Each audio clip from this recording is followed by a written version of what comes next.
Bom, bom dia, pessoal, tudo bem? Acho que estão quase todos online. Vejo que tem algumas pessoas ainda se conectando. Primeiro a gente queria agradecer em nome do Camargo Alumni, também em nome da UNEB. Cada um vai se apresentar aqui já rapidamente. Mas primeiro, meu nome é Aécio, sou um dos diretores fundadores do Camargo Alumni. E aí, juntamente com a Luciana e o Lucas, que vão se apresentar, a gente queria primeiro agradecer ao professor Fábio pela oportunidade de trazer essa aula de métodos alternativos de conflito para a UNEB, para os alunos da UNEB, também para os nossos associados do Camargo Alumni. Realmente é um prazer e realmente é uma oportunidade única de poder trazer discussões sobre esse campo do direito que é tão caro para a gente e tão importante. Só uma introdução, eu vou passar primeiro a palavra ao professor Fábio, que vai fazer a abertura do evento, e logo em seguida, nós, diretores fundadores, eu, Luciano e Lucas, nós vamos nos apresentar e apresentar o que é o Camargo Alumni, né? Qual é a nossa função, quais são os nossos projetos, como se associar, e em seguida a nossa associada, a Laura Zupo, ela vai trazer as considerações sobre noções introdutórias aos métodos alternativos de conflito, arbitragem, mediação, conciliação, dispute works e outros que vão vir, né, na exposição dela, que está muito interessante, tenho certeza que todos vão gostar muito. Então, reiterando nossos agradecimentos, eu passo a palavra para o professor Fábio.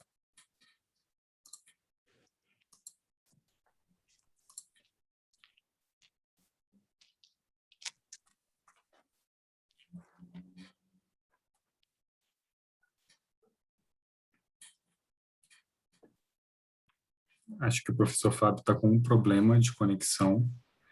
Então, enquanto ele não volta, eu vou pedir para o Lucas e para a Luciana se apresentarem um pouquinho para a gente. E depois, em seguida, a Laura Zupo também, enquanto o professor Fábio resolve a questão de conexão. Bom, obrigado, Aécio. Bom dia a todos e todes. Como a Aécio já falou, meu nome é Lucas. Sou advogado em São Paulo. Sou mestre pela Faculdade de Direito do Lago de São Francisco, aqui em São Paulo também. E trabalho com o professor Rodrigo. Acho que o professor Fábio voltou. Eu vou, então, passar diretamente a palavra para ele. Desculpa, pessoal.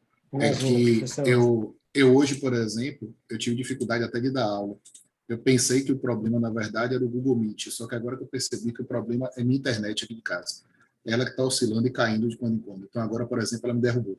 Né? Eu, um homem de quase 2 metros de altura, fui derrubado pelo Wi-Fi.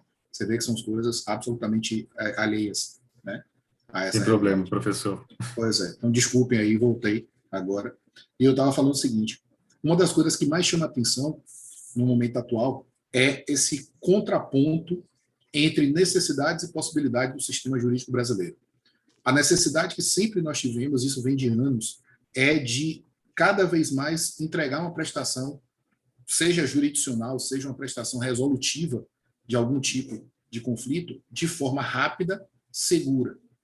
A rapidez e a segurança nem sempre você vem conseguindo através das decisões jurisdicionais. Hoje, principalmente, dependendo do tribunal que você esteja vinculado, a prestação jurisdicional vem sendo muito demorada, vem sendo entregue, às vezes, até de maneira literalmente parcializada, né? Isso, infelizmente, a gente percebe em vários setores, desde a Justiça Federal, por exemplo. Aqui na Bahia, a gente se vincula ao TRF da primeira região. Às vezes, você tem decisões que são decisões liminares, decisões que precisam ser rápidas, e a gente percebe o quanto isso, na verdade, acaba sendo um ideal muito distante, infelizmente, por conta da pletora, por conta da quantidade de julgamentos pendentes. Da mesma forma, a gente vê, por exemplo, no sistema dos juizados especiais, que foi uma das criações teoricamente mais interessantes de acessibilidade e que acabou, na verdade, hoje, em muitos casos, por conta da necessidade de decisões mais rápidas, comprometendo, por exemplo, em muitos casos, a qualidade. Você vê, por exemplo, decisões padronizadas, decisões que não atendem àquilo que se pede, que não enfrentam as questões que são colocadas. Então, nesse sentido, e nesse contexto, é que entram as chamadas, os antigos MESCs, né, que a gente chamava, né, e que hoje a gente usa muito a expressão métodos extrajudiciais de solução de controvérsias. O sistema jurídico, ele não é exclusivamente um sistema judiciário. E aí isso precisa ficar claro em nível de premissa.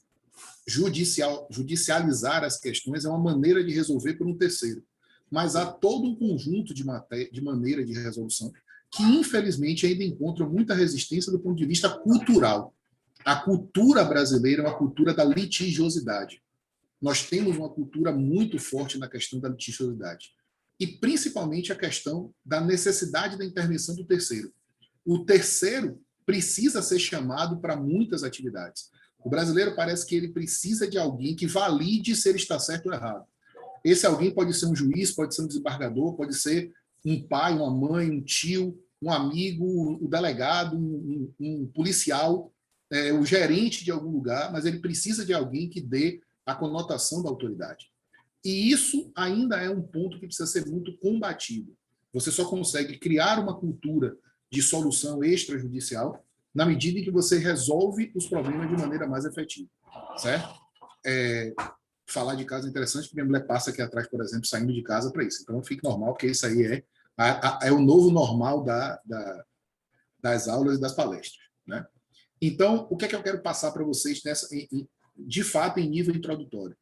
Se vocês pararem para pensar, o avanço que nós já temos é que a legislação brasileira, talvez a mais recente legislação de impacto na área pública, que é a Lei 14.133 de 2021, de 1º de abril de 2021, a nova lei de licitação, tem um artigo, que é o 151, que trata expressamente da possibilidade de aplicação das câmaras de disputa de resoluções, de arbitragem, vinculadas a contratos públicos, o que era impensável há anos atrás, o que contraria até mesmo aquelas visões mais clássicas do direito administrativo, né? de intangibilidade do interesse público, de indisponibilidade do interesse público. E lá, inclusive, o artigo 151 fez uma clara escolha para que todas as disputas de direitos patrimoniais disponíveis sejam resolvidas prioritariamente por arbitragem. Hoje nós já temos arbitragem em vários setores públicos, inclusive no setor de desapropriação, o que é outra coisa quase que inimaginável. Então, percebam, e principalmente aqueles que vão conhecer hoje a ideia dos meios extrajudiciais, e aqueles que já conhecem, percebam o quanto, de maneira silenciosa, esses sistemas vêm evoluindo e vêm sendo bem comportados, bem aplicáveis numa área absolutamente específica e de extrema relevância, como é a área pública. Eu falo disso com um pouquinho de experiência, porque eu sou árbitro vinculado, inclusive, à CAMES, eu sou integrante da CAMES, eu já atuei como advogado em muitas arbitragens, já participei de muita competição simulada de arbitragem, dei aula de mediação e arbitragem, de meios alternativos na Universidade de Salvador, na Unifax, e atuo muito com essa noção, principalmente fazendo consultorias com algumas empresas que precisam atuar nessas áreas. Então, eu sugiro a vocês que prestem muita atenção. Eu mesmo até vou liberar logo a fala, vou sair para deixar vocês à vontade, porque quem sabe mesmo é a doutora Luciana, o doutor Lucas, a doutora Laura. Eu sou um mero introdutor aqui, eu sou um mero cara que traz minha mulher passando de volta. Um abraço para todo mundo aí, tá vendo? Beleza? Pronto, já deu tchau. E ela dando tchau, também já dou um tchau para vocês, fica à vontade aí.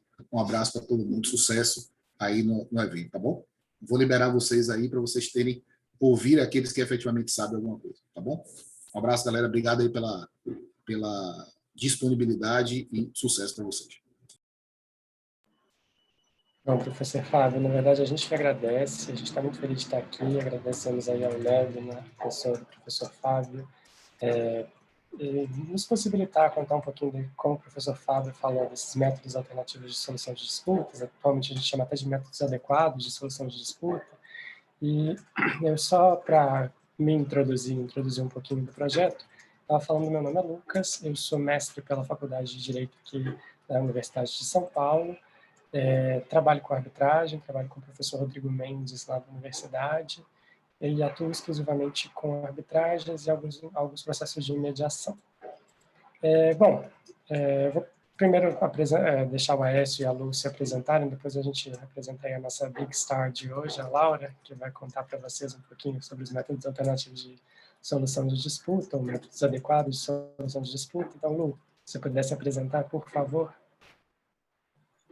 Muito obrigada, Lucas. Primeiramente, também gostaria de dar as boas-vindas aí a todos vocês. Espero que seja uma manhã aí de debate bem agradável e interessante para todos vocês. Eu sou a Luciana, trabalho também com mediação e arbitragem no escritório Flávio Vittar Advocacia. Sou graduada, né, em Direito e também em Ciências do Estado. e também desde a minha formação acadêmica até minha profissional, sempre passando pelos métodos adequados. Acho que é isso, vou passar a palavra para a Aécio. Obrigada.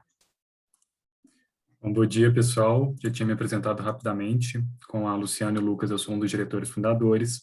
Sou advogado no BMA Advogados em São Paulo, tanto no departamento de arbitragem quanto do front desk. Eu tenho mestrado em Direito Internacional Privado pela Paris Sorbonne e tenho experiências profissionais também em Paris. E com essa breve introdução, eu passo de volta a palavra para o Lucas, que a gente vai apresentar rapidamente o que é o Camarb Alumni, e como eu havia falado, em seguida a Laura vai fazer a exposição dela para vocês. Obrigado, Aécio. Bom, eu prometo não tomar muito tempo de vocês, eu só vou dar uma contextualizada aqui do que é esse projeto do Camarb Alumni, do que a gente faz, e contar para vocês um pouquinho de como a gente surgiu. Bom, como todas e todos já devem ter percebido, nós três somos entusiastas dos métodos adequados de solução de disputa. Desde a nossa graduação, a gente vem estudando e trabalhando com isso, seja como estagiário, ou, enfim, como pesquisador e etc. E tivemos a grata oportunidade lá atrás de participar da Competição Brasileira de Arbitragem. Para quem não conhece, a Competição Brasileira de Arbitragem, atualmente Competição Brasileira de Arbitragem e Mediação, na nossa época, entregando aí um pouco a nossa idade, era a competição exclusivamente de arbitragem. Ela visava propiciar aos diversos alunos das diversas faculdades do Brasil casos fictícios para que a gente pudesse atuar como se estivesse num procedimento de arbitragem, atualmente de mediação. Pois bem, tendo participado dessa competição, chegou no momento que a gente sentiu a necessidade de estreitar os laços de todos, todas e todos que participaram dessa competição. E é justamente aí que surge o Camarb Alumni. O Camarb Alumni, a gente fundou efetivamente no ano passado, embora a nossa comunidade já viesse se congregando aí há algum tempo. No ano passado fomos efetivamente constituídos. E, bom, nosso propósito é de efetivamente fortalecer essa rede de networking que a gente desenvolve nessas competições de arbitragem e mediação, para que a gente possa aí manter esses laços para a nossa vida profissional. Pessoal, eu costumo brincar que depois que a gente entra para arbitragem e mediação, a gente se fecha cada vez mais nessa comunidade. Então, todo mundo acaba se conhecendo, e para a gente poder aproveitar essa forte rede de não só de networking, mas de amizade que a gente desenvolve, fundamos aí o Camarb Alumni. Mas quando a gente fala Camarb Alumni, muita gente pergunta, mas por que Alumni? O que tem a ver? Alumni não é aquele grupo de faculdades que tem nos Estados Unidos? Já eu estudei em tal universidade, então eu faço parte de um grupo de alumni daquela universidade. De fato, eu acho que a escolha do nome não poderia ser mais precisa, porque o que a gente vivencia nessas competições de arbitragem, às vezes, é até mais intenso do que a gente vivencia de arbitragem, mediação ou qualquer multi-cohort desses, é até mais intenso, às vezes, do que aquilo que a gente vivencia ao longo da faculdade. Então, eu costumo brincar que, na verdade, o que a gente tem é um grupo de pessoas que realmente estudaram e se formaram naquelas competições. Justamente por isso, do nome Camarb Alumni ou Alumni, como as pessoas preferem falar. A gente não distingue, podem falar como vocês quiserem, mas venham se integrar a essa comunidade de alumni ou aluminais. Nossa ideia também é de desenvolver os métodos alternativos de solução de disputa, ou métodos adequados de solução de disputa no Brasil. E justamente esse é o ânimo que temos aí com esse projeto, que a gente vai falar um pouquinho mais à frente. Mas basicamente era isso que eu queria contar para vocês. Agradeço aí a atenção de todas, todos e todes, e estamos à disposição para tirar quaisquer dúvidas e trazê-los para o nosso Camarb Alumni. Muito obrigado, Aécio. Passar a palavra para você agora. Obrigado, Lucas. Como professor Fábio, home office é isso, tem cachorro atrás falando, então... então, a pergunta que se faz, então, é como que eu faço? Como que eu participo? Onde que eu tenho que entrar? Quais são os requisitos? E para facilitar realmente a visualização de vocês, eu vou compartilhar o site da Camarb, que é onde vocês, candidatos, devem entrar. Esse aqui é o site da Câmara de Comércio de Arbitragem e Mediação Brasil, Camarb, e o nosso site é ainda provisório, porque a gente está fazendo todo um site autônomo com diversos projetos, anuário, a Lu vai poder explicar um pouquinho de cada projeto daqui a pouco, mas se vocês querem saber quem somos, é só vir aqui na aba do Alumni, quem somos, e vai vir essa página. E aí a gente trata um pouquinho da nossa história, do que é o Camargo Alumni, e vem com esse infográfico que está aqui na tela.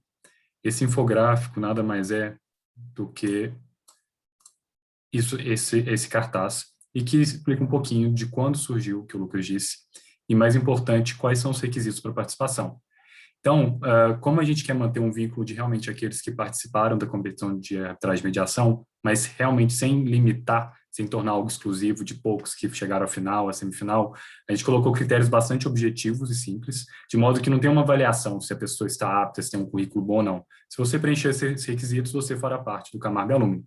E, em síntese, se você, por acaso, fez parte do Camargo Jovem, que era um grupo da Camargo até pouco tempo atrás, se você, por acaso, atuou como árbitro, orientador, coach, avaliador da competição, se você chegou a passar das rodadas eliminatórias, né?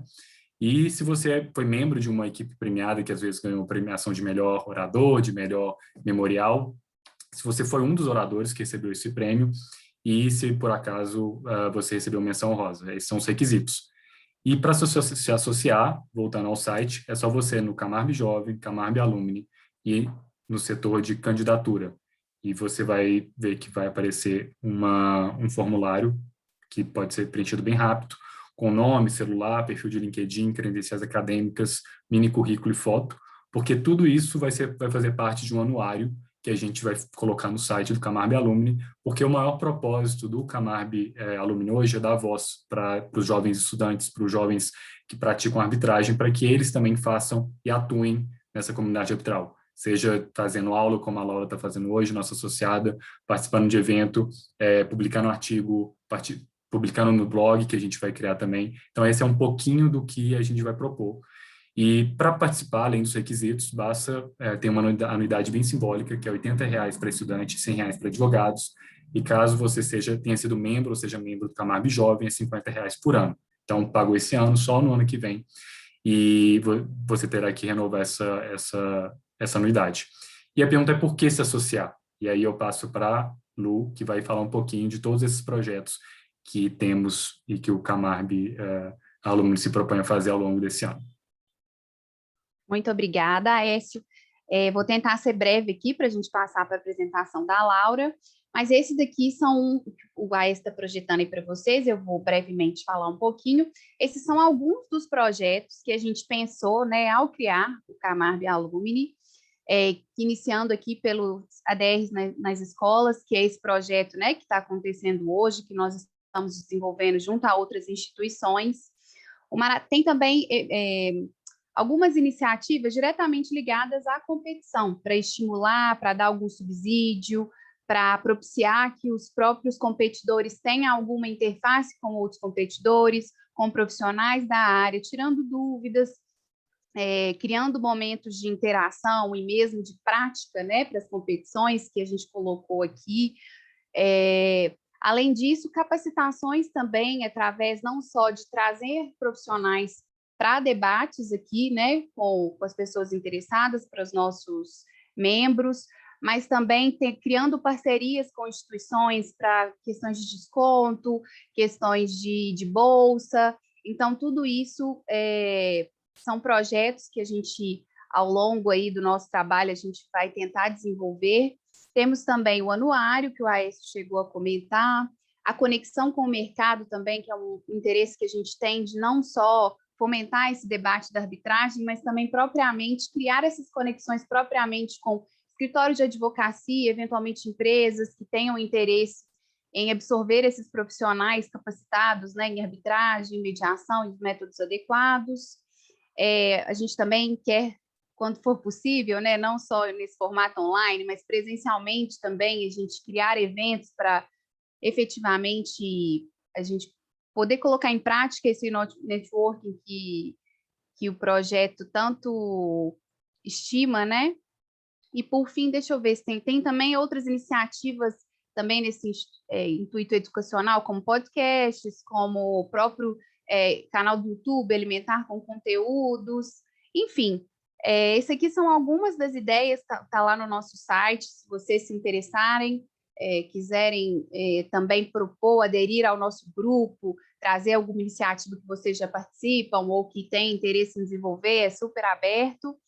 E, sem mais me delongar aqui na minha fala, eu vou fazer uma breve apresentação aqui da nossa querida, que vai fazer a apresentação de hoje, a Laura. A Laura é advogada e mediadora na GR, mestre em Direito Civil Comparado pela Pontifícia Universidade Católica, graduada em Psicologia pelo Centro Universitário das Faculdades Metropolitanas Unidas. Laura, se eu tiver esquecido alguma coisa, se você quiser complementar a sua apresentação, e passamos aí a palavra para você, já te agradecendo novamente por você trazer todo o seu conhecimento aí e experiências. Obrigada.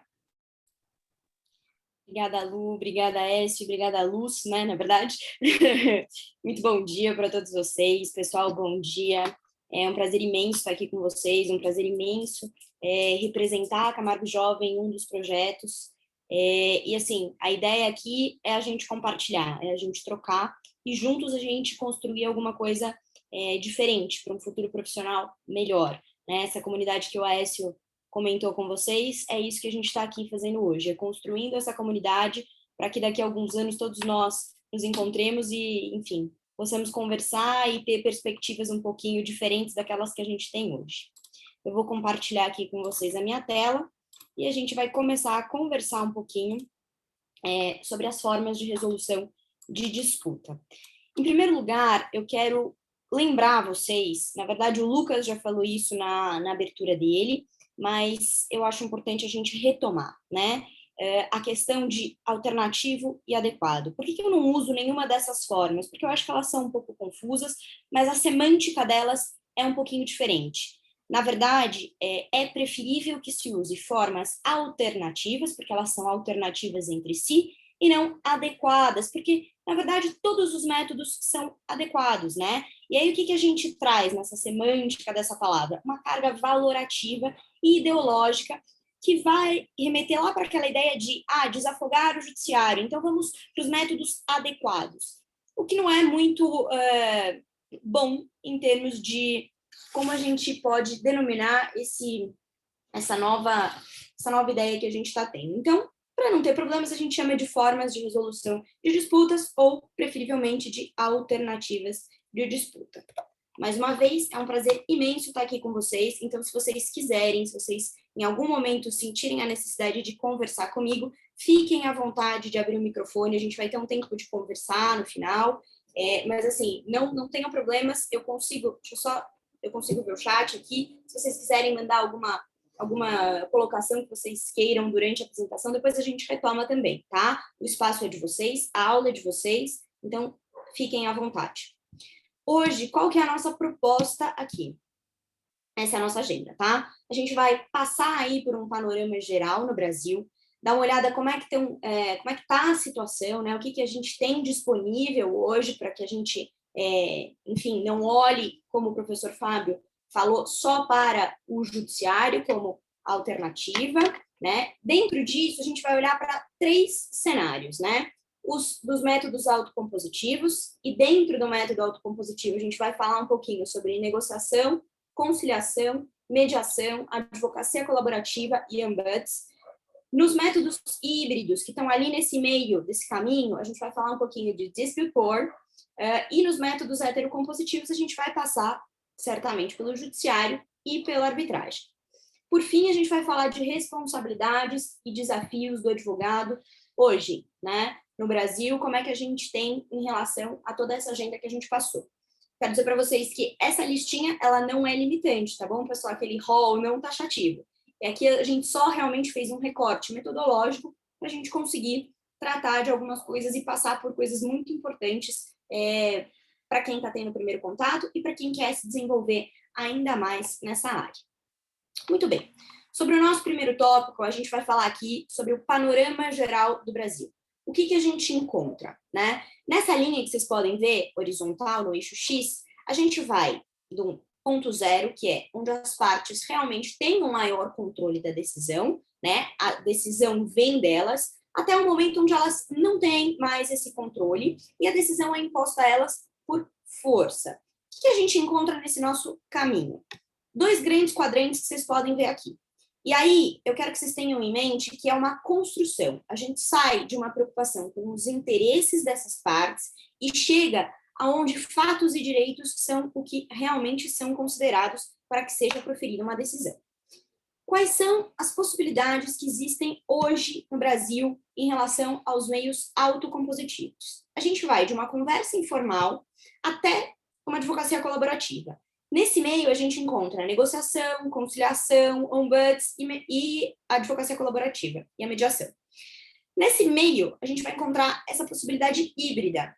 E vocês vão entender por que é híbrido. Quando a gente chegar lá no quadrinho do Dispute Board, vocês vão entender melhor o que significa isso, né? Se tem a ver mais com autocompositivo ou com heterocompositivo. Aqui a gente vai encontrar o Dispute Board. E caminhando ainda nessa linha, saindo da ideia dos interesses, a gente vai ter os métodos heterocompositivos. E neles a gente vai encontrar a arbitragem, o judiciário e muitas vezes o administrativo. O administrativo aqui, quando a gente tem uma decisão do CAD, por exemplo, tá? Eu sei que vocês estão vindo aí de uma aula de direito administrativo, então vou trazer um pouquinho dessa ideia para vocês terem isso ilustrado na mente de vocês. A gente não vai tratar dessas decisões administrativas, mas elas estão nesse quadrante, tá? Da heterocomposição, onde as partes já não têm mais tanta influência nessa decisão, tá bom? Vamos lá. Nosso primeiro método que a gente vai tratar hoje é a negociação. E o que é a negociação? Qual que é a definição da negociação? Então, a negociação ela vai se definir por um processo de troca de informações e de discussões entre as partes, sem a intervenção de terceiros, com a finalidade de se alcançar um resultado mutuamente aceitável para o conflito. Quero lembrar a vocês a abertura do professor Fábio, né, quando ele fala que a gente cada vez mais recorre a um terceiro para ter essa ideia, nas palavras dele, uma conotação de autoridade. A negociação, você vai sair desse campo de busca por um terceiro. São as partes, por elas mesmas, quem vão realmente conduzir aquele processo. Fato é que no Brasil, e aí eu já passo aqui para o nosso segundo tópico de contexto nacional, normalmente essa negociação é realizada por advogados. E aqui fica uma reflexão para vocês. Seriam os advogados os players mais indicados para realizar essa negociação ou as próprias partes deveriam se desenvolver nesse sentido e buscar elas mesmas se posicionarem dentro desse contexto? A ideia é que os advogados, por terem conhecimento, eles vão encaminhar a negociação para um lugar mais propício. Mas daí a gente vai entrar num terreno delicado, que fica para vocês essa reflexão mesmo. Quais são as características chaves da negociação? E eu trouxe aqui as características chaves da negociação desenvolvida em Harvard, tá? Pelo programa de negociação. O programa de negociação ele foi criado lá em Harvard como como se fosse um alumni aqui, vamos pensar nesse jeito que vai dar tudo certo. A ideia é um monte de estudante com um propósito comum, como disse o Lucas, né, de criar essa comunidade, de ter coeso esse conhecimento. Eles foram lá e falaram assim, vamos sentar aqui hoje, vamos começar a desenvolver, vamos começar a pensar, qual que é a sua expertise, Aécio? Qual que é a sua expertise, Lu? Você tem ciências sociais, você ficou na França, o Lucas, nossa, você trabalha com professor, como é que a gente vai realmente compor essa ideia? E foi aí que surgiu a Escola de Negociação de Harvard. Cada um foi desenvolvendo algumas dessas características, que aqui tem gente que chama de passos, tem gente que chama de critérios. Eu gosto realmente de chamar de características, porque cada um desses pontos, eles são desenvolvidos profundamente. E não é que um depende do outro, né? Por isso que eu não chamo de passos. Passos a gente tem antes e depois. Então, se vocês perceberem, eu sou bem chata com essa questão de semântica das palavras. Mas eu vou conversar com vocês um pouquinho sobre o que são cada um desses passos, para que a gente realmente se situe nesse contexto da mediação, da negociação, desculpa. O que eles falam sobre alternativas? Alternativas são as possibilidades que cada parte dispõe para se retirar se não chegar a um acordo. É o que qualquer uma das partes pode fazer por conta própria, sem a necessidade de que a outra parte concorde. Ou seja, tudo aquilo que eu posso fazer fora da mesa. É aquilo que eu penso junto com a minha equipe, eu penso sozinho, e eu não necessariamente preciso abrir isso na minha negociação, ok? Interesses. O que realmente as partes procuram. Essa palavra, vocês vão ver que ela se repete em alguns dos métodos, né? Que existe uma preocupação em relação ao desenvolvimento do que sejam os interesses. Os interesses são aquilo que as partes realmente procuram, né? Por detrás das posições estão as suas necessidades, inquietações, vontades, esperanças e medos. Então, é tudo aquilo que mora por detrás daquilo que eu falo, eu quero R$1.000. Ok, por que você quer R$1.000? Ah, porque eu preciso pagar a minha conta X, Y, Z, porque... Entende? E a partir daquilo que você... Qual é o seu interesse naquilo, eu posso desenvolver inúmeras opções. E aí a gente vai chegar nas opções. O que são as opções? É o leque de possibilidades que as partes têm para chegar a um acordo. Estamos falando das opções que estão sobre a mesa de negociação ou que puderem ser postas sobre elas. Tudo aquilo que as partes podem fazer juntas na mesa de negociação. Essa é a diferença, ok? De alternativas para opções. Alternativas, o que eu posso fazer fora, sozinha, e opções, o que eu posso fazer dentro, junto com aqueles players com quem eu estou negociando. Legitimidade. Enquanto os outros fatores são iguais, um acordo é melhor na medida que pareça justo para ambas as partes. Uma referência externa, um critério ou princípio que for além da simples vontade de qualquer uma das partes, vai determinar se é justo.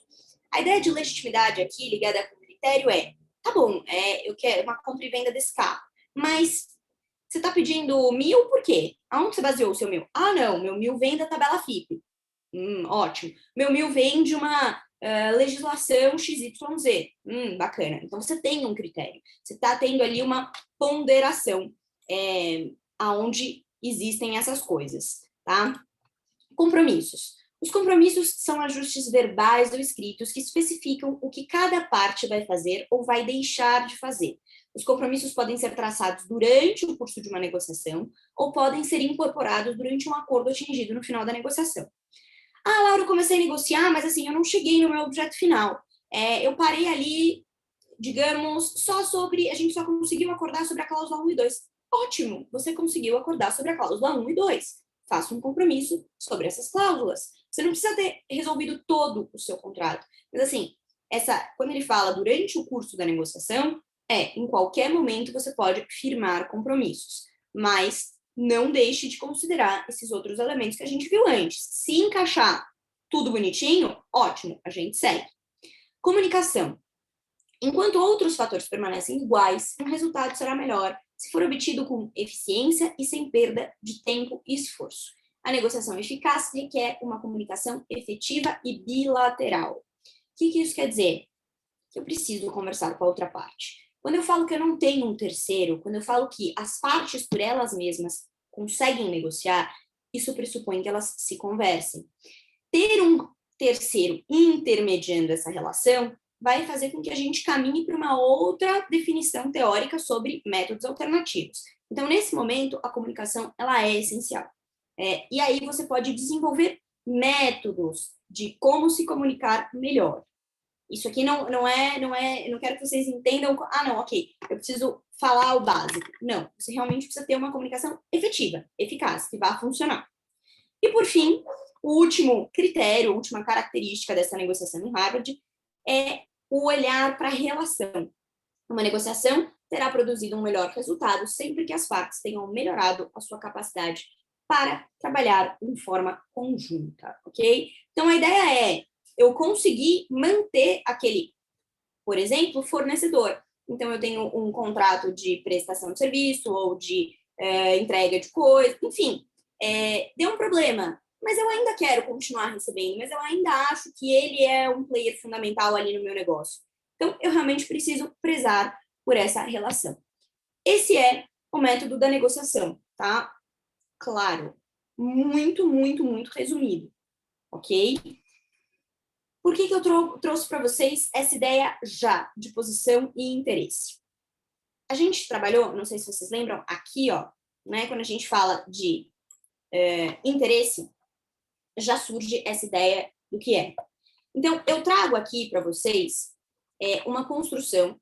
Essa construção, a construção da árvore, ela é feita lá em Harvard também, pelo professor William Ury, e do iceberg ela é mais usual na doutrina de modo geral.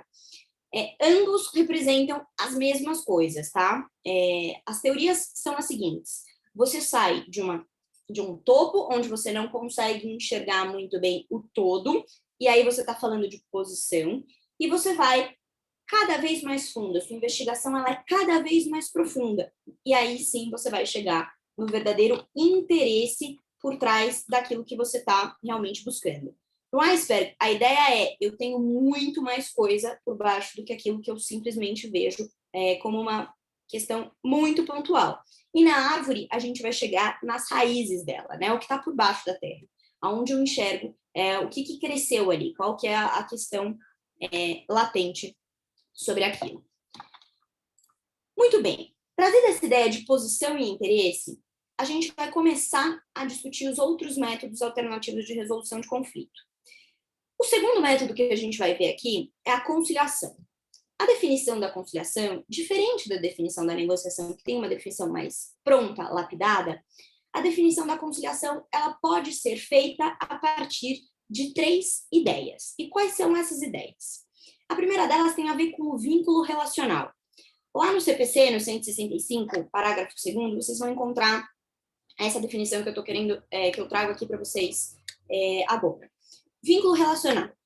Isso eu tenho uma relação desenvolvida com aquela pessoa ou não? A minha relação é pontual. É uma relação que eu fui na loja, comprei um produto, fui embora e nunca mais quis saber, não sei quem é o dono, ou por exemplo, uma questão de família, né? Eu tenho uma empresa familiar, eu ainda preciso conversar com aquelas pessoas, enfim, essa é a ideia. A ideia de que a conciliação, ela vai estar presente nas relações que sejam mais pontuais, que você não precise desenvolvê-la ao longo do tempo. Uma segunda definição tem a ver com a medida de intervenção do terceiro. Dizem que a conciliação diz respeito às medidas em que o terceiro tem um maior grau de influência. Ou seja, ele vai intervir no resultado. Ele vai falar o que é bom e o que é ruim para as partes, por exemplo. Né? Então, essa é a ideia, essa é a terceira ideia, a segunda ideia. A terceira ideia tem a ver com a investigação situacional. Vamos investigar posição e interesse. Na conciliação, dizem que basta que se investigue a posição para que você tenha ali a conciliação feita. Então, o conciliador, esse terceiro, ele não vai investigar muito profundamente, eu quero que vocês tenham a ideia da árvore ou do iceberg na cabeça, eles não vão descer, eles não vão procurar. Eles simplesmente vão se manter naquele primeiro momento. O que eu quero? Eu quero 1.000. Que bom, ele quer 1.000. Você tem 1.000 para dar? Não, não tenho. Tenho 800, e daí ele vai trabalhar só com isso. Ele não vai perguntar por quê, para que você quer os 1.000, né? Então, essa é a ideia. São essas 3 possibilidades que você tem de definição da conciliação. E na doutrina vocês vão encontrar todas elas, tá? Sem nenhuma ter mais ou menos possibilidade. Qual que é o contexto nacional hoje da conciliação? CPC novo, já não tão novo assim, né, de 2015, ele traz no artigo 3º, parágrafo 3º, essa ideia de que devem ser incentivados todos os métodos alternativos de solução de conflito, dentre eles conciliação, mediação, enfim. Aqui, o que a gente tem hoje? Hoje a gente tem conciliação no JEC, a gente tem conciliação no GCRIM. Gente, alguém quer falar alguma coisa? Alguém está com o microfone aberto? Ok, vamos continuar. Então, a gente tem conciliação no JEC, a gente tem conciliação no GCRIM, no GEF e no Sejus.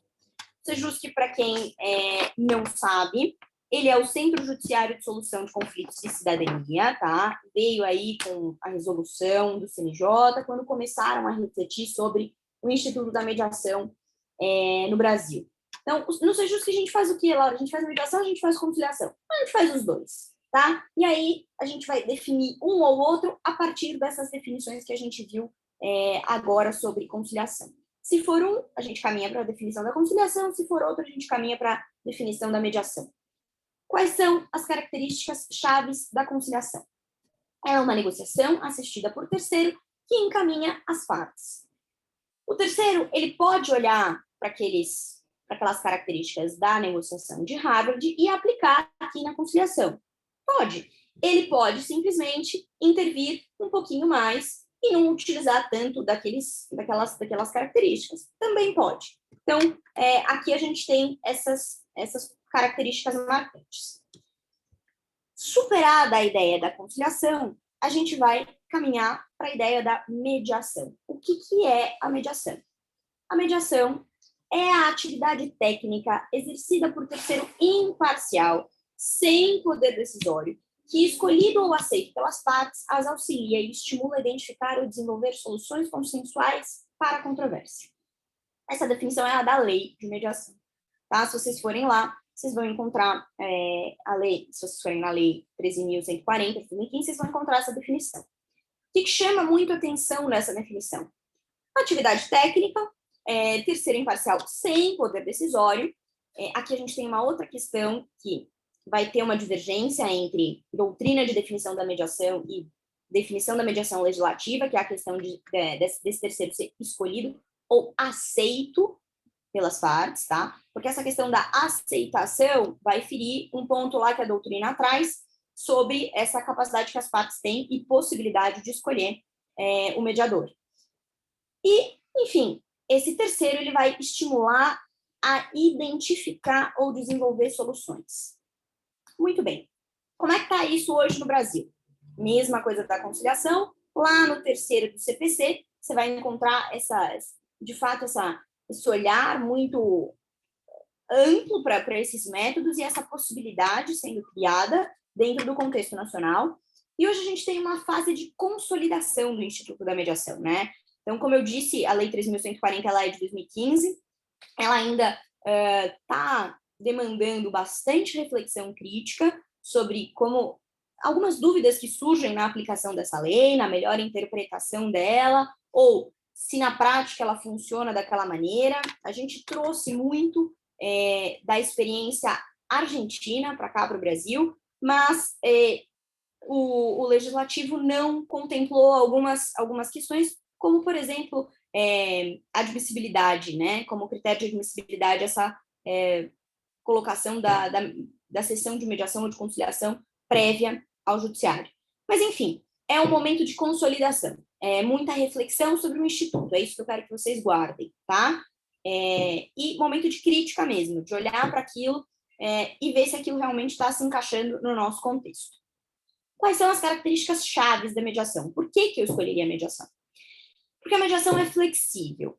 E aí, sobre flexibilidade, eu quero que vocês chamem a atenção, sim, de vocês, para dizer que flexibilidade não é sinônimo de atecnicidade ou de falta de confiabilidade, tá?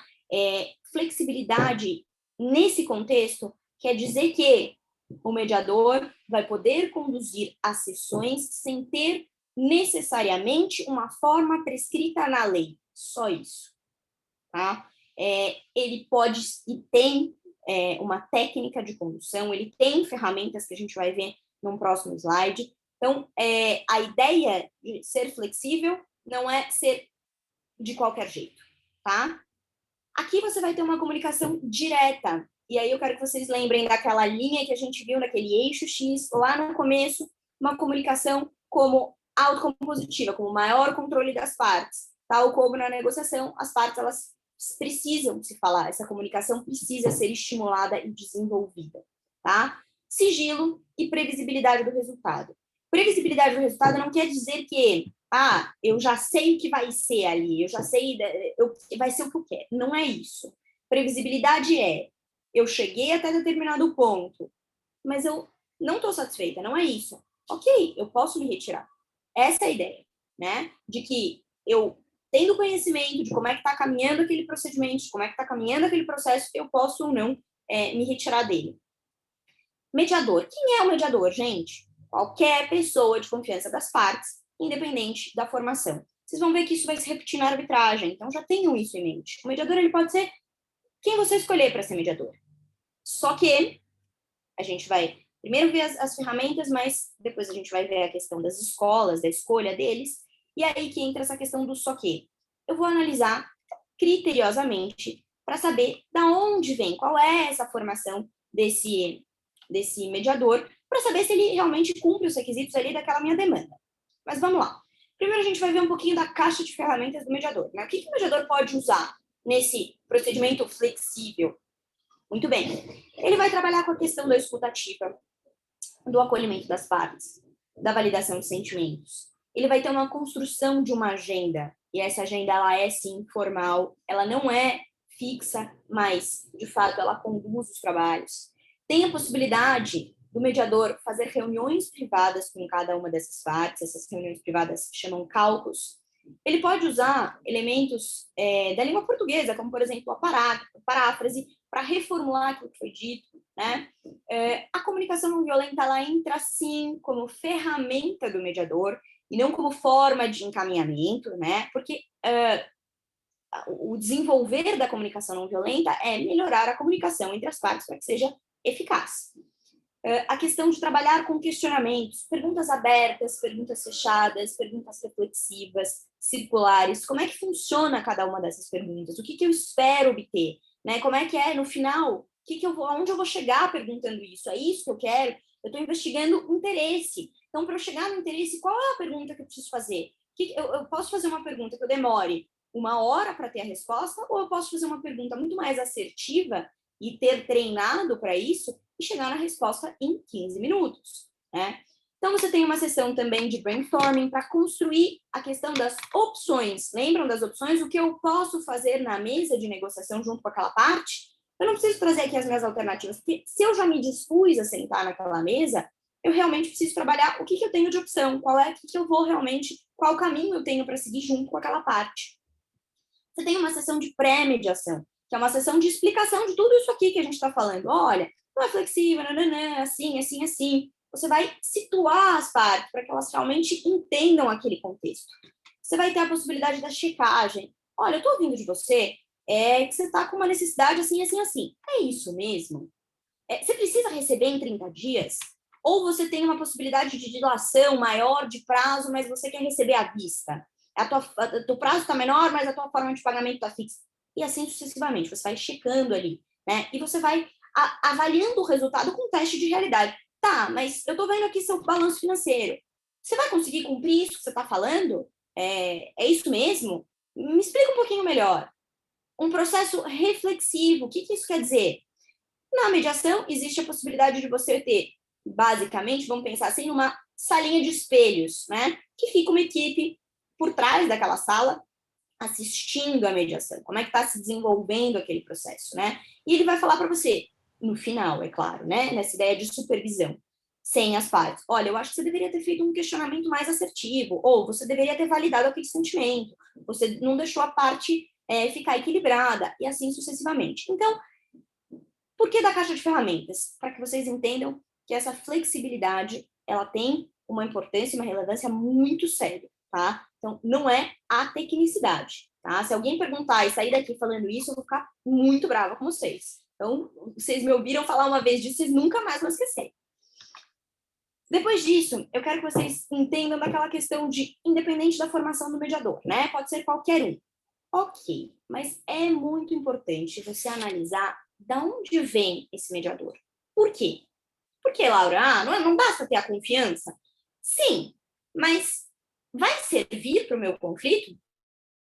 Né? Qual que é a escola? Qual que é o contexto que envolve esse mediador? E aqui você tem 3 possibilidades, 3 grandes escolas da mediação. A primeira é uma escola transformativa. Ela vai focar no desenvolvimento pessoal daquelas partes que estão ali. O foco dela não é o resultado propriamente dito, tá? Ela vem de um histórico de uma psicologia humanista, de Carl Rogers, tá? E a grande meta dela é o empoderamento das partes. Então, ela vai trabalhar com a percepção das partes sobre si, sobre o outro e sobre o conflito. Como é que você está se sentindo sobre isso? Não é uma sessão de terapia, mas caminha para e passo, tá? Então, é essa ideia que eu quero que vocês tenham. A ideia eu quero que as partes saiam melhores daqui, independente se elas cheguem ou não a um resultado. A escola avaliativa e facilitativa já são um pouquinho diferentes. Elas olham para o resultado. eu quero que eles saiam daqui com as coisas resolvidas, tá? A escola avaliativa, ela tem uma origem nos Estados Unidos e no Canadá, onde os mediadores eles realmente têm um conhecimento substancial do direito aplicável. Então, eles têm, sim, uma maior interferência no resultado. Por isso, o processo é mais argumentativo. As partes, elas debatem mais, e debate na concepção mesmo da palavra, tá? Não é ruim, é bom, é um debate construtivo, tá? Por quê, como, onde, essa questão, ela é mais relacionada à matéria que está sendo tratada. E, por fim, a escola facilitativa, o mediador ele não vai intervir no resultado.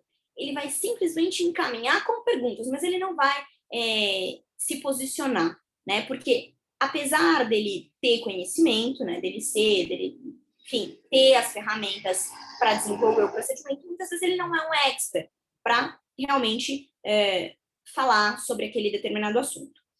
Uma última coisa que eu quero que vocês saibam é que na mediação você pode sim ter a participação de experts, tá?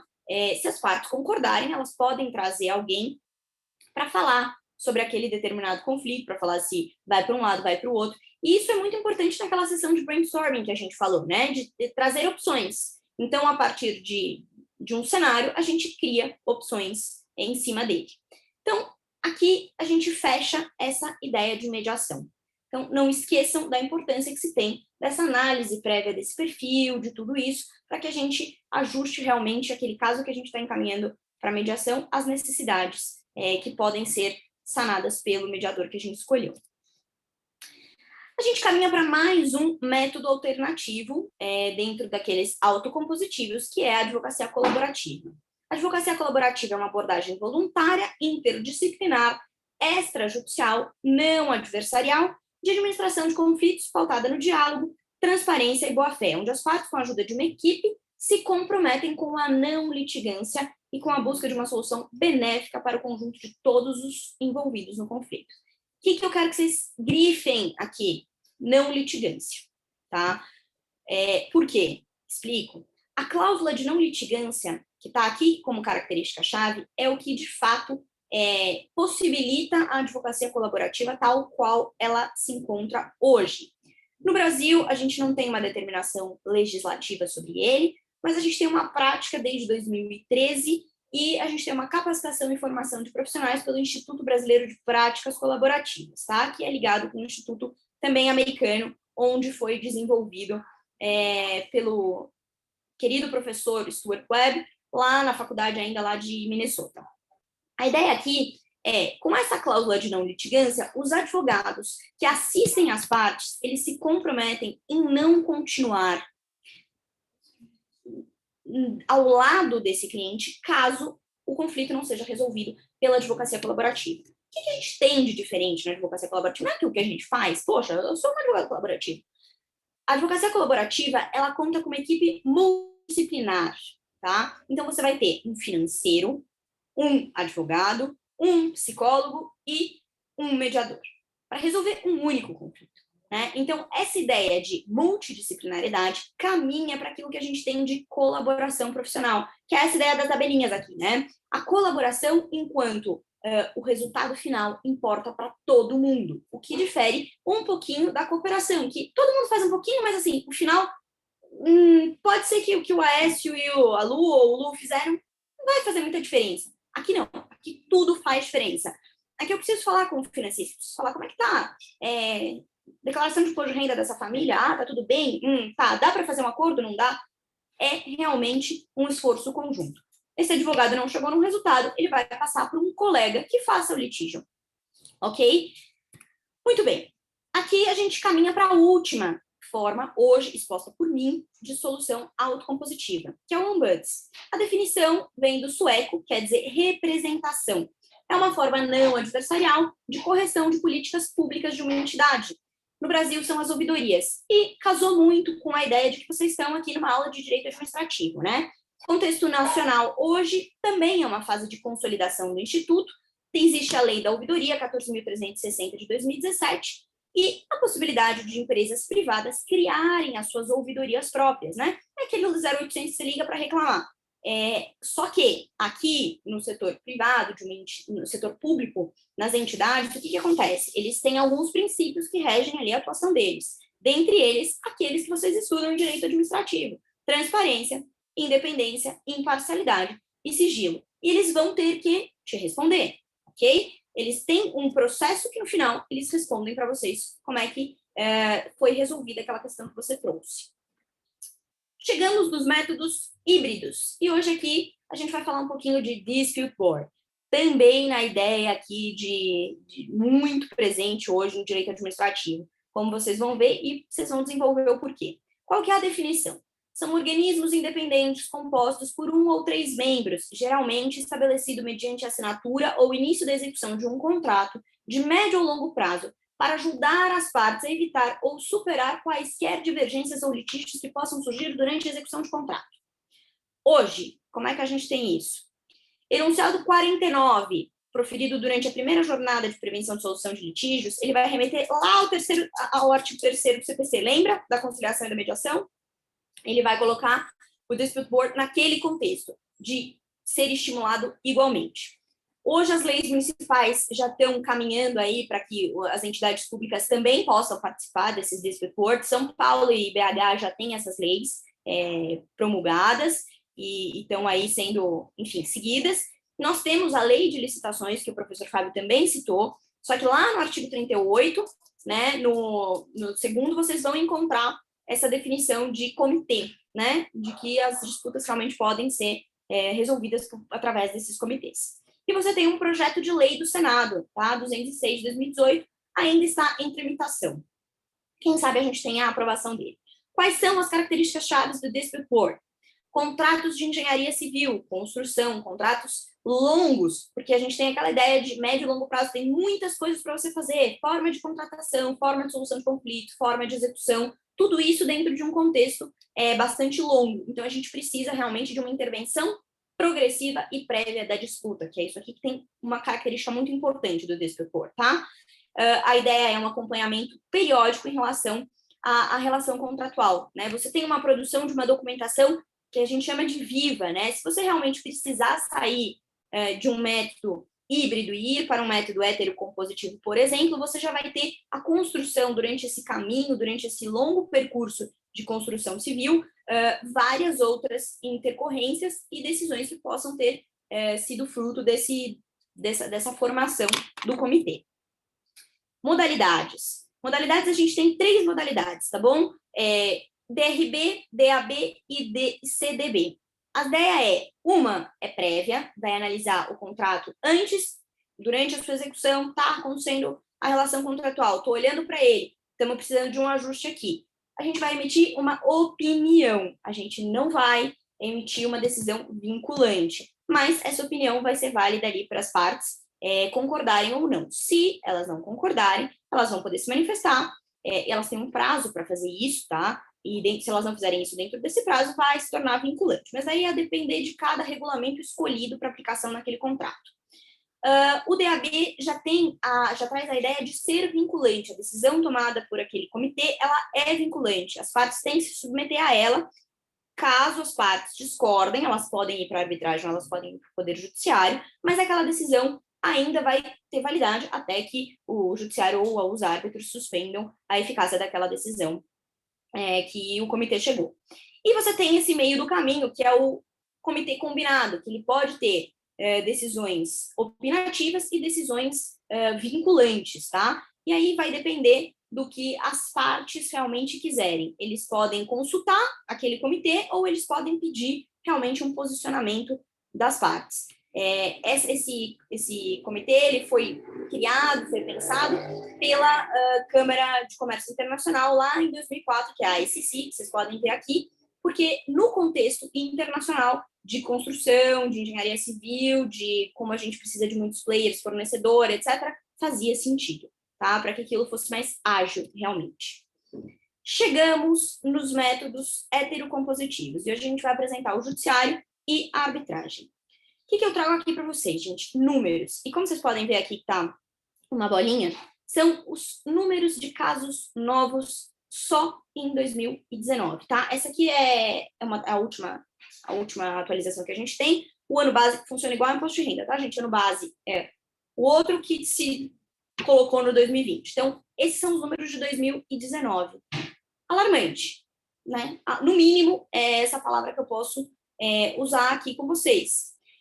E trazendo de novo a ideia que o professor Fábio traz, quão ágil a gente tem, né? Com esse número que vocês estão vendo aqui, 20.669.278 de casos novos, o que eu espero, né? E aqui eu trago para vocês 3 pontos para vocês pensarem sobre o judiciário. Brasil, como um país de cultura litigante, exatamente aquilo que o professor Fábio trouxe. A gente precisa desse terceiro com essa ideia de conotação de autoridade, né? A gente não tem ainda na nossa raiz a ideia de fomentar a cultura da paz, que aqui, diga-se de passagem, que é um termo utilizado pelo professor Kazuo Watanabe e pela professora Ada, né? Não é meu, essa cultura da paz. Mas, enfim. Postergação do término da demanda dada a estrutura recursal. O judiciário ele tem muitas possibilidades de recurso. Então, você não está satisfeito com a justiça, com a decisão de primeiro grau, você recorre, aí você não recorre de novo. Isso leva muitos anos. E não é porque, só porque tem muitos processos, não. Mas porque, assim, ainda que muitas pessoas digam que não há qualidade, sim, há qualidade. Mas, assim, como vocês esperam que essa estrutura que hoje nós temos dê conta de todos esses números, né? Por mais experiente, por mais estudado e mais... Como? Né? Como lidar com isso? E a gente tem mais uma questão aí para vocês refletirem. Problemas com a execução. Ganhei. Ótimo, ganhei o processo. Mas aí eu chego na fase de execução e não encontro bens para executar. Não preservei minha comunicação, não preservei minha relação, não tenho nenhum dos meus interesses satisfeitos, me desgastei ao longo do tempo, me desgastei financeiramente, porque toda essa estrutura recursal ela é paga, né? Eu tive que ter uma assistência jurídica necessariamente, então, será que vale a pena? Então, é esse olhar que você tem que fazer enquanto advogado, é esse olhar que você tem que ter, né? É essa visão crítica que você tem que ter. Isso não quer dizer que o judiciário não seja bom. E é aquela ideia, de novo, de adequado e alternativo. Ele é alternativo para o seu conflito. E ele, sim, é adequado para determinadas demandas que não têm outra possibilidade de resolver por outras formas de resolução de conflito, ok? Muito bem. Por fim, a gente vai falar um pouquinho da arbitragem. A arbitragem, a definição dela é meio de solução de conflito escolhido pelas partes em que terceiros imparciais resolvem questões jurídicas que envolvem direitos disponíveis através de um processo. Qual que é o contexto nacional hoje da arbitragem? A gente, diferente do Instituto do District Court e da mediação, a gente já está numa fase de difusão e crescimento do Instituto. Muitas respostas já foram dadas para aquelas críticas que foram levantadas no começo da aplicação do Instituto, né? A Lei de Arbitragem de 9.307 de 96, lá em 2001 teve também um julgamento no STF, enfim, que passou por esse momento que a gente está falando dos outros métodos, a arbitragem já passou por isso, né? Então, hoje já é um instituto consolidado que, sim, está presente em muitos contratos. A ideia aqui que eu quero que vocês não esqueçam é que optar pela arbitragem é renunciar à jurisdição estatal e renunciar ao duplo grau de jurisdição. A gente não vai ter a aplicação do CPC para o que diz respeito aos recursos, então STF, STJ, a gente não tem isso no contexto da arbitragem. E, uma vez escolhida a arbitragem, a gente não vai mais ao judiciário resolver aquela questão que a gente decidiu que iria para a arbitragem. Quais são as características chaves dela? Ela é muito voltada para a especialidade dos árbitros escolhidos. Então, eu estou com um problema de fornecimento de extrato de eucalipto. Ok. Quem que eu preciso chamar que entenda de plantação de eucalipto, como qual que é a terra, etc. e tal. Então, ela é realmente mais, tem um grau de especialidade muito maior do que outros métodos alternativos de solução de conflito. Existe uma flexibilidade dela muito grande, né? Essa flexibilidade do negócio jurídico processual. Isso está lá no CPC também, se vocês encontrarem, mas a definição para a arbitragem é que as partes elas podem escolher as regras materiais e processuais que vão ser escolhidas. Qual que vai ser o idioma, qual que vai ser a legislação aplicável, qual que vai ser... eu quero que tenha uma câmara, eu não quero. Eu quero que, enfim, a gente apresente as alegações iniciais as finais em tantos dias, eu quero... Enfim, você tem essa liberdade de poder escolher todo esse seu procedimento de uma forma que caiba dentro da sua realidade. A autonomia das partes, de fato, e confidencialidade.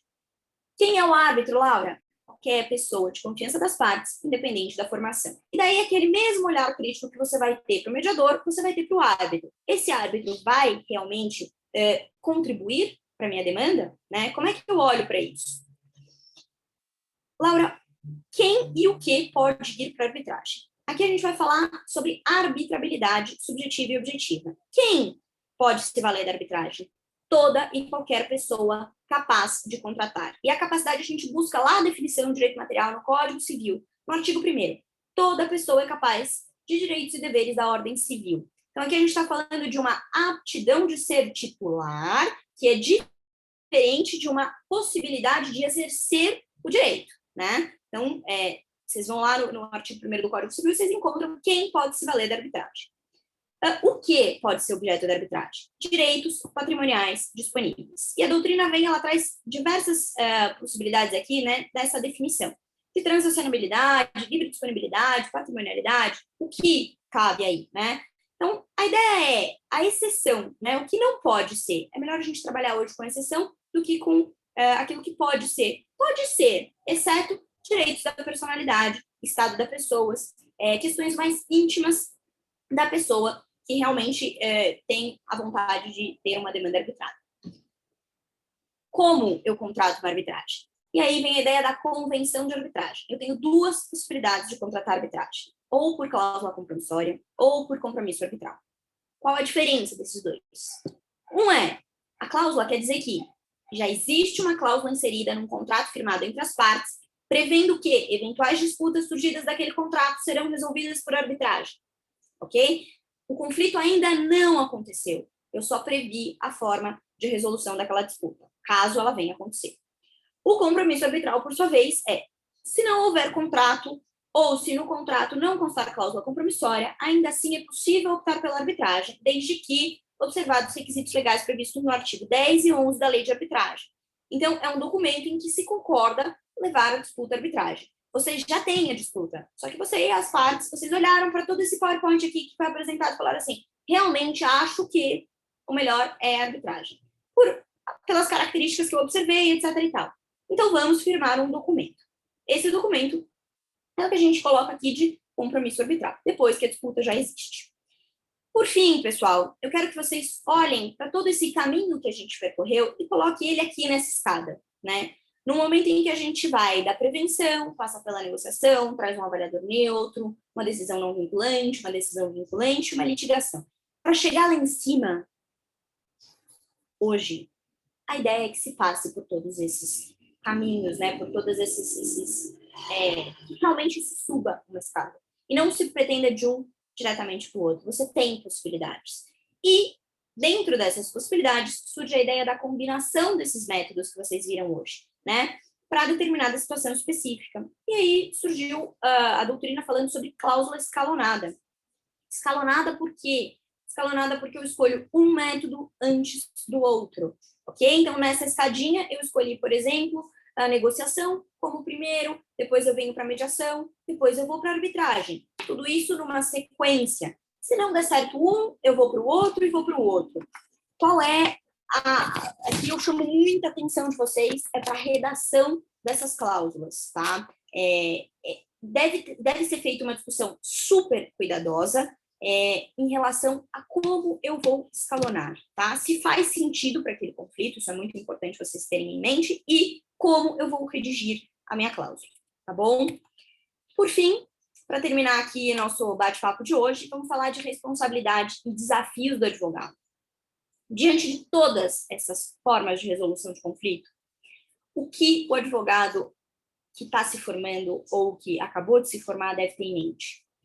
Como eu vou garantir ao meu cliente uma qualidade do acesso à justiça? eu vou mapear essas alternativas. E lembra de alternativas, tudo que eu posso fazer fora da mesa?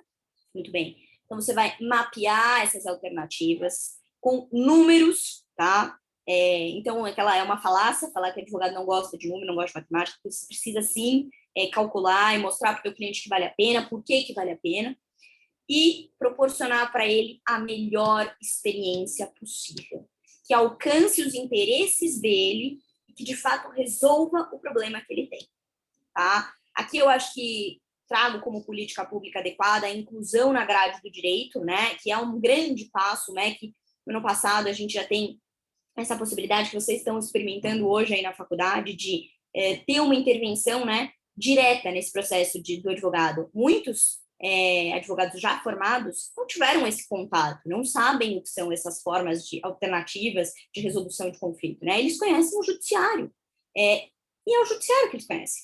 E como é que eles vão mapear se eles conhecem o judiciário? Né? Então, essa é a ideia. Esse contato de vocês já garante esse último ponto que eu trago aqui, que é uma mudança de mindset, né? Uma busca por uma justiça consensual, não só na resolução, mas na prevenção dos conflitos, né? Olhar para aquele contrato que a gente está redigindo com o nosso cliente e naquele momento já mapear o que pode dar errado, como eu vou resolver se der errado, ou o que eu posso implementar de intervenção dentro de uma empresa para que não haja, para que a gente não chegue nessa disputa propriamente dita. Pensar, por fim, que a gente deve harmonizar essas formas de resolução de conflito na prática e chegar naquela grande questão, né? O que meu cliente deseja e necessita? Como eu faço para garantir a melhor experiência para ele neste contexto de formas de resolução de conflito? Gente, foi um prazer falar com vocês. Eu sei que eu passei meu tempo, mas eu acho que eu queria realmente passar com vocês, ainda que de forma resumida, mas contando e falando um pouquinho sobre cada um desses métodos. E se vocês tiverem quiserem trazer alguma coisa agora para a gente conversar, será ótimo. Obrigada, viu, por terem me ouvido e por terem ficado aqui comigo. Laura, muito obrigado pela brilhante exposição. A gente fica muito feliz de realmente repassar todos os métodos, trazer as características do contexto atual, para que vocês, estudantes, quem está para se formar, tenham conhecimento desses métodos e consigam, talvez, não solucionar, porque é o que a Laura falou, né? Não é questão de método adequado, mas trazer alternativas para o número de 20 milhões de processos novos que a gente vê no ano de 2019. E a gente vê que a exposição da Laura, ela primeiro trouxe a questão de posições e interesses, que é muito importante. Nem sempre o que a parte coloca ali na mesa de negociação ou na mediação é o que realmente ela quer. Na verdade, ela pode trazer um pedido de indenização de 1 milhão, mas na verdade o que ela quer, às vezes, é também um pedido de desculpa. Ela aceita fechar um acordo por 300 mil, mas quer um pedido de desculpa da parte que violou o contrato ou que fez determinada ação. A gente vê que a Laura, na parte de mediação, ela trouxe todas as diversas ferramentas que o mediador tem para chegar ao acordo. Fazer reuniões privadas, trazer uma escuta ativa, reformular uma posição que a parte trouxe para que ela seja melhor recebida pela outra parte. Se a gente vê isso na mediação, no Dispute Boards, ela traz também a questão dos métodos. Existe, de um lado, esse comitê de profissionais, normalmente voltados para a engenharia, que vão trazer opiniões, vão trazer decisões sobre se o contrato está sendo bem construído, se teve uma falha na instalação de um pilar, enfim, na fundação de uma construção, para que isso sirva não só para evitar o conflito, mas para que, caso vá para a arbitragem ou caso vá para o judiciário, tenha um conjunto probatório apto para decidir da melhor forma. Finalmente, ela trouxe questões também voltadas à arbitragem, que é um método que nos é muito caro, assim como mediação dos demais, mas que faz parte da nossa competição de mediação e arbitragem.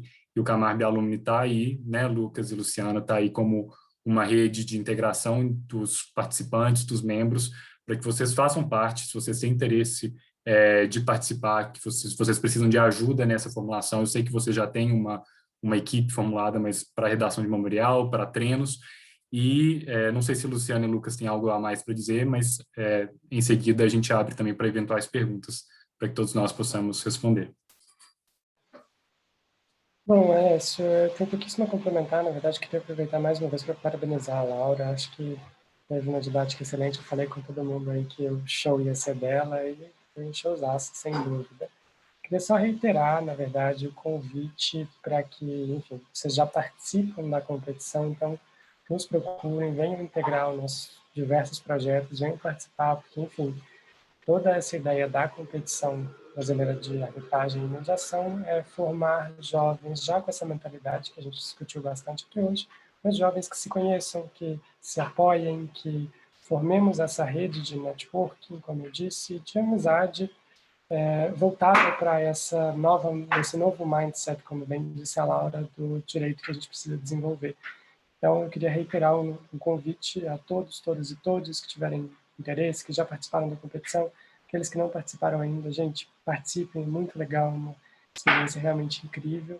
Então, só queria deixar esse convite aí mais uma vez e agradecer a Laura pela brilhante exposição. Obrigado, gente.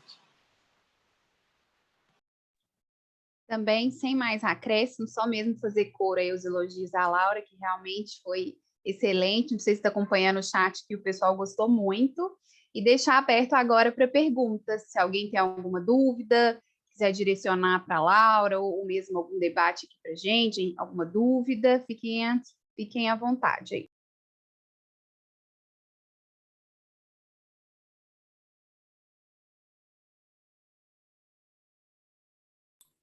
Gente, um de cada vez, senão a gente não consegue ouvir, tem muita gente falando. Calma, né? Tá todo mundo que vai responder, fiquem tranquilos. Quem tiver tímido pode mandar pergunta pelo chat também. E só para avisar que a gente vai compartilhar em PDF depois da apresentação da Laura, por e-mail, para quem quiser ter esse material. Bom, a gente fica feliz que ninguém teve dúvida, que foi uma exposição muito clara. A gente tem uma primeira pergunta. Qual é a principal diferença entre mediação e conciliação, Laura? Essa é a pergunta do Fabrício. Bom, Fabrício, vamos lá. Naquelas 3 possibilidades de definição da conciliação, a gente tem essas principais diferenças, tá? Se o terceiro vai ser mais ou menos interventivo, tá? Então, aquele terceiro que for mais interventivo pode ser aquele que seja considerado o conciliador. Se a demanda é pontual ou não, e aí a ideia é, a demanda é pontual, então a gente vai ter um conciliador. A demanda não é pontual, a gente vai ter um mediador. Ou se, por fim, aquela ideia de ele investigou ou não interesses. Se ele não investigou interesses, ele é um conciliador. Se ele investigou interesses, ele vai caminhar para a mediação. Essa dúvida que você tem não é só sua, tá bom? Ela é uma dúvida hoje da doutrina. Como eu disse, a gente está nesse momento aí de experimentar o que vai caber, o que não vai caber. Por a gente não ter uma definição lapidada da conciliação, a gente tem essas dúvidas mesmo, tá? E por falta de tudo isso, eu quero dizer para vocês que quando você tem um estágio, tá bom, pessoal? Por onde vocês passam, tal qual aquele que vocês fazem na faculdade, você tem um estágio para você virar mediador ou conciliador judicial. Nesse estágio, vocês têm um formulário para preencher, e nesse formulário vocês assinalam lá, foi uma sessão de conciliação ou foi uma sessão de mediação? E ninguém sabe muito bem ao certo, eu coloco o quê aqui? O que eu ponho? Mas eu achei que esse conciliador / mediador, ele investigou bastante aqui o que as partes realmente queriam. Então, assim, vai da sua sensibilidade, vai da sua posição, de como você adotou a definição da conciliação. Então, a partir daquelas definições, qual delas você tenha adotado, você realmente vai ter essa definição de conciliação ou mediação. Laura, tá? Agora eu tô falando sobre o que eu acho. Eu gosto bastante da definição de posição e interesse, por isso eu trouxe para vocês aquela árvore e aquele iceberg. Eu acho que, e aqui é um puro achismo e discussão mesmo, quando o conciliador ou aquele terceiro realmente fica nos 1000 e não quer saber por que a pessoa precisa de 1000, ele está conciliando. Quando ele quer saber, quando ele investiga, quando ele é um pouquinho ali Sherlock Holmes, ele vai caminhar para o campo da mediação. Mas é isso, a ideia não existe uma definição concisa e até nesses formulários de mediação essa dúvida paira. A dúvida não é só sua. Eu espero que eu tenha conseguido te esclarecer um pouquinho desse contexto, tá bom? Até porque, né, Laura, Fabrício, que bom. Até porque a gente vê que, enfim, se a gente vê algumas das raízes da mediação, por exemplo, Canadá e Estados Unidos, não tem uma definição, uma diferenciação tão clara entre conciliation e mediation, por exemplo, que eles trazem, às vezes, como se fosse uma coisa só. E também, outro método também que a gente pode tentar diferenciar, pelo menos que a gente vê no Brasil, é a questão de preservação de relação. Se o intuito ali são preservações longas, que se busca se preservar depois do conflito, normalmente elas estão indo para a mediação. Mas quando não existe esse interesse, são partes que às vezes chegaram no judiciário e estão ali com conflitos postos e que talvez nem tenham esse interesse de preservação, se dá o nome de conciliação, e o que a gente vê também no cenário brasileiro, que a Laura disse, é o do juiz perguntando, vocês chegaram a ter um acordo? Teve, não teve? Não teve essa investigação profunda do que as partes querem, como preservar essa relação. Então, se diz uma conciliação, mas realmente não existe uma definição tão clara, tão precisa dessa diferenciação, mas muito boa pergunta. Eu só gostaria de complementar também, concordo com tudo que a Laura e o Aécio falaram, e também, assim, a gente vê que, especialmente aqui no Brasil, porque até, vamos dizer assim, há discussões, como eles colocaram, de como a prática é internacionalmente, mas aqui no Brasil, talvez até na forma de formulação das perguntas que aquele profissional se apresenta, já dá um indício de se ele quer encaminhar para uma mediação ou para uma conciliação, por exemplo, né, para deixar mais claro, concreto. Talvez o mediador não vai chegar para as partes, o que vocês pensam a respeito disso, como se ele estivesse induzindo o raciocínio para levar a alguma certa conclusão. Então, o papel do mediador talvez é imputar perguntas mais abertas, mais reflexivas e não tanto indutivas, fazendo com que as próprias partes elaborem ali as questões, para que elas tentem entender qual caminho elas querem trilhar. Isso é uma das ferramentas, dentre todas que a Laura expôs, que podem ajudar nessa questão de saber se você está indo mais para essa linha da conciliação ou da mediação. Se eu puder só fazer um adendo, Lu, eu acho que essa distinção que a Laura, realmente, da forma que a Laura colocou, ficou perfeita, porque é realmente muito difícil, e a linha entre as duas formas de atuação é muito tênue, então é muito difícil você, às vezes, como a Lu acabou de falar, uma pergunta que você faz, ou a forma que você faz uma pergunta, ela pode ser um pouco mais indutiva, então é realmente muito difícil você definir qual desses dois métodos que está sendo ali utilizado. O CPC reflete, eu acho, muito bem essa discussão. No artigo, se eu não me engano, 165, acho que parágrafos 2º e 3º, ele define o que é um mediador e o que é um conciliador. Mas mesmo assim, com essa definição, é difícil a gente colocar isso em caixas, a gente enquadrar, porque é um procedimento de resolução de disputa, e a Laura colocou isso muito bem no final da apresentação dela, perpassa por diversas fases. Então, às vezes, você precisa dar uma pergunta um pouco mais indutiva, ainda que seja no método de mediação, você precisa, às vezes, saber trabalhar com esses métodos, com essas cartas que a gente tem. Eu acho que essa é a principal mensagem que a gente gostaria de deixar para vocês aqui hoje, inclusive. A gente tem que conhecer esses métodos, a gente tem que saber dessas possibilidades, pensar muito no cliente e não na gente, e acho que às vezes a gente tem essa mentalidade no Brasil muito enraizada de é difícil você ter uma advocacia colaborativa, o advogado não vai lucrar com isso é balela. Eu acho que a gente tem que promover o interesse do cliente, porque, na verdade, a gente está representando o próprio cliente. Então, saber utilizar essas formas, e aí eu convido a todos vocês para pesquisarem, conhecerem mais a fundo cada um deles, como funciona, e como eles, como a Laura falou, como eles dialogam, como você pode escalonar uma disputa, porque chegar numa arbitragem, que é, enfim, o meu ganha-pão maior, assim eu diria, é um procedimento complicado, é um procedimento custoso, é um procedimento muitas vezes demorado, que você já está com as partes espinhosas, então ainda acaba sendo mais litigoso, mais forte em termos de agressividade, e às vezes não precisa disso, e às vezes você consegue, perpassando por todos esses steps, liquidar uma grande parte da demanda e deixar só aquilo que realmente importa, que realmente você não há possibilidade de se resolver de outra forma para a arbitragem. Com as partes ainda muito mais tranquilas, você consegue desenvolver o caso melhor, porque é um princípio basilar, e a gente percebe muito isso na arbitragem, que é com quem eu mais trabalho, que quanto menos litigosas, menos agressivas as partes são, melhor flui o procedimento. E, então, enfim, eu aproveitei para fazer esse gancho, mas sobre a pergunta, eu sugiro que vocês deem uma olhada nesse artigo que eu mencionei, 165 do CPC, e acho que lá traz essa definição, mas mostra essa dificuldade que a Laura expôs muito bem de se definir essas duas caixinhas de forma antagônica, digamos assim. Gabriela está perguntando aqui, eu acho que tem a ver com a competição de mediação propriamente dita, né, Gabi?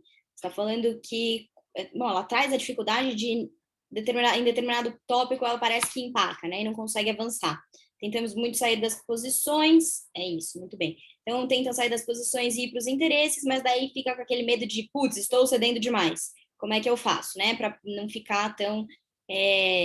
disso por essa cedi demais ou não, ou estou negociando bem, estou negociando mal. E aqui eu vou falar a minha opinião bem rapidinha, depois eu passo a palavra para a Lu, para o Lucas e para o Aécio, mas, na minha opinião, eu não lembro se vocês eu não sei, na verdade, eu não lembro, eu não sei se vocês trabalharam bastante aquele tópico que eu trago para vocês na caixa de ferramentas do questionamento, tá? Quando eu falei para vocês, eu posso chegar a um interesse em 1 hora, eu posso chegar a um interesse em 15 minutos, a depender da pergunta que eu fizer, e isso demanda treino, eu acho que é muito por aí. Esse sentir empacar é normal em todas as negociações. Lá em Harvard, quando eu falo para vocês dos elementos, um dos livros deles, né, aqui pontualmente do William Ury, ele vai falar da possibilidade que a gente tem de... Deixa eu me afastar um pouquinho dessa negociação. Deixa eu olhar do balcão, deixa eu ter esse olhar que eles chamam de go to the balcony e dar esse tempinho para eu realmente refletir. Deixa eu pôr as coisas aqui no lugar, deixa eu ver o que está faltando, deixa eu ver qual que é a pergunta que eu preciso fazer. E às vezes é isso mesmo, tá? Então é olhar para a negociação por cima e falar: o que eu preciso fazer para trabalhar, qual é a pergunta que eu preciso fazer para eu chegar nesse endereço e para eu conseguir trabalhar mais as minhas opções. O que eu sinto enquanto avaliadora de competição? Vocês não trazem opções. E vocês, que eu digo, de modo geral. Por quê? Porque existe essa dificuldade de chegar no interesse, e para chegar nesse interesse, fazer a pergunta certa para chegar nele, e a partir dele a gente começar a construir o que eu posso fazer na mesa. Né? E aí o negociador vem com esse forte, com essa posição muito forte de não é ceder, é trabalhar a opção. O que eu posso trazer de diferente? Né? Então, tem um livro, eu vou passar para vocês depois, eu posso até colocar um tópico a mais nesse slide, de bibliografia, ou ali embaixo da mediação, eu não sei como é que eu vou fazer isso, mas eu posso, ou mandar a parte também, que trabalha só com perguntas, tá? É um livro que tem espanhol e inglês, posso mandar até ver como é que se eu tenho esse livro disponível para mandar para vocês, ou porque ele não é muito fácil para comprar, mas a ideia é essa, trabalhar com as perguntas bastante e trabalhar com a questão de criação de opções bastante. Vou mandar, Gabi, fica tranquila, eu mando para vocês. Eu dou um jeito da gente disponibilizar esse material para vocês. É isso, gente. Para mim está respondido. Luciana, Lucas, não sei se vocês têm mais algo a acrescentar. Eu ia fazer um comentário só, isso que eu acho que muito em linha do que ela falou, toda essa questão da negociação em si, eu gosto muito de fazer um paralelo com a parte pré-contrato, aquela fase que você está negociando o contrato. Até que ponto você pode ceder, até que ponto você não pode ceder, o que você tem que oferecer para ganhar alguma coisa em troca. E esse é um processo que realmente ele não é simples, é um processo de negociação. A gente faz isso o tempo inteiro, a gente chora daqui, pede de lá, e é mais ou menos por aí. Então, o que a gente precisa fazer, assim, eu não tenho tanta experiência com mediação assim, mas o que me parece e eu tenho mais experiência com essa parte de negociação contratual e etc., mas me parece que o processo é mais ou menos o mesmo. A gente precisa verificar, a gente precisa atingir o ponto que aquela parte quer. Então, você tem que ter essa certa sensibilidade de verificar e falar, olha, eu estou vendo que isso aqui é interessante para esse cara, então eu vou levar a discussão para esse ponto para eu ganhar por aqui. Então, é ter mais ou menos essa sensibilidade de o que eu vou dar para poder pegar o que eu quero.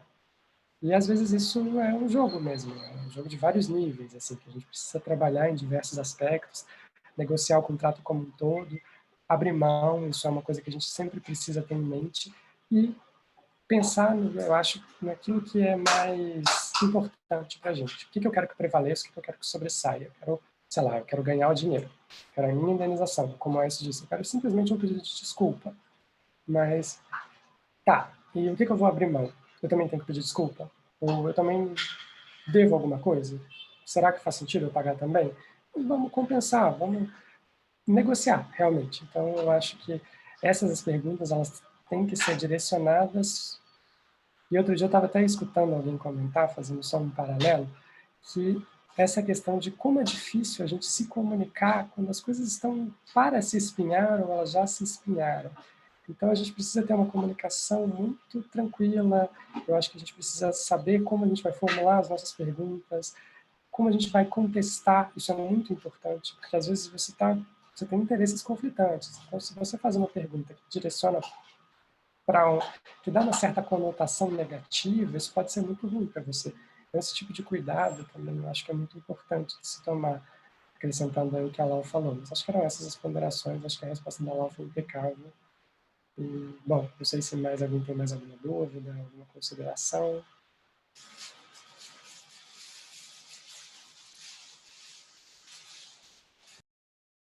Bom, a gente fica feliz que vocês tenham gostado da exposição. O Camargo Alumni está aí, para quem quiser se candidatar, o site a gente compartilhou com vocês. A gente espera a sua candidatura e vamos continuar com o EDR nas escolas e faculdades.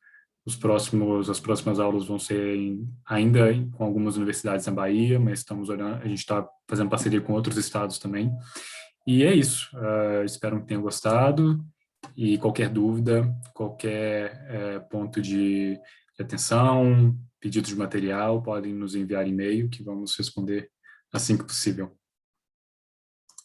E outra coisa, pessoal, se vocês tiverem amigos, amigas, amigues que tenham interesse na área de outras faculdades, que eventualmente ainda não tenham uma cadeira de arbitragem, ou já tenham, e talvez vocês queiram promover isso, entre em contato com a gente entra em contato com os professores, a gente tem feito isso com algumas universidades.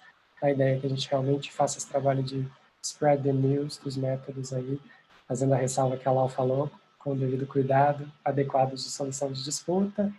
Então, fiquem aí sempre conscientes de que estamos à disposição para fazer esse trabalho de formiguinha e difundir esses métodos do Brasil afora. Obrigado, pessoal. Obrigada, pessoal. Bom dia para vocês.